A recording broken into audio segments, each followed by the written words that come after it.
Hello! Bukas, 24 na. Bukas ng 12 midnight ay Pasko na. So, ibig sabihin, masaya ang lahat. Walang may lungkot. Walang gumawa ng kung anumang problema para ang lahat ay maging masaya. Hello! Alam niyo mga kapagsiw, ang tao ay dumadaan lang sa mundo. Ang tao ay nawawala sa mundo. Kaya lahat tayo ay gumawa ng mabuti. Okay lang. Sana nga ganun ang lahat.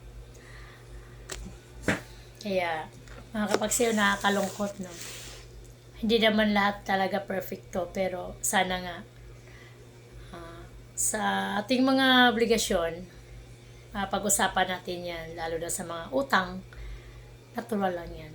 Kaya sana makaraos na tayo at makabayad na rin tayo para ang lahat maging masaya, walang maging malungkot. At lahat ng nagkaroon ng utang ay makakabayad. At ang utang, tayo rin ay makakabayad sa utang. At tayo rin ay mababayaran ng mga pinautang. Sana nga. Merry Christmas!